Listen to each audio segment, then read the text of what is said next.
Hi, I'm Hannah McManus from the Duke Cancer Institute Center for Prostate and Urologic Cancers.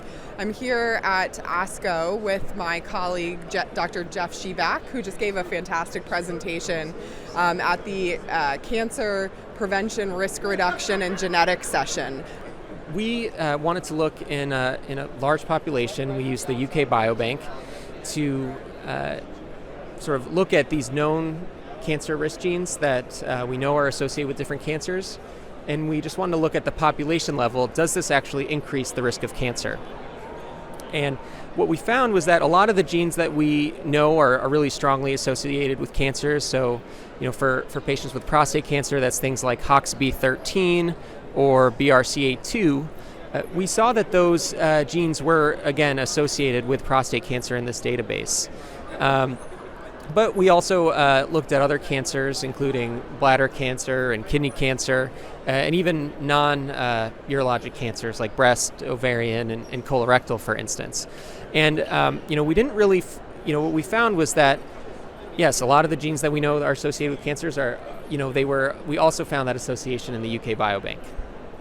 And so it's really important that we actually get, test them for these gene mutations or changes in their DNA to see if their cancer is related to one of these changes in their DNA.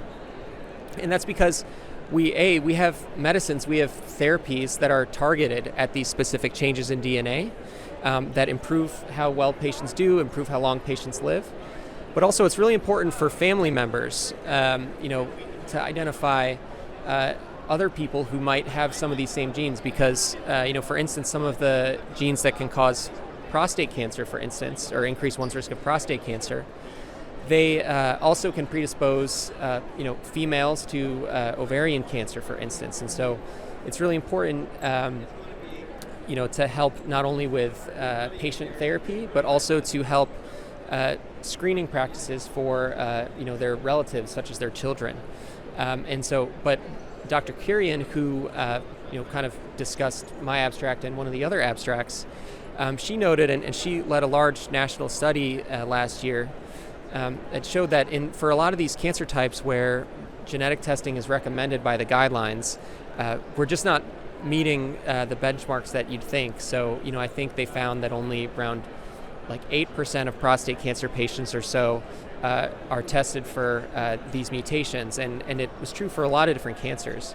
And so I think we as doctors and clinicians have a responsibility to make sure that we're being thoughtful and talking about this with our patients, and that we're also making sure that we're equitable in who we're testing, because time and again there are studies showing that there are disparities in who's actually getting tested, and so it's important that we're making sure that we're doing this for all of our patients and making it accessible for all of our patients.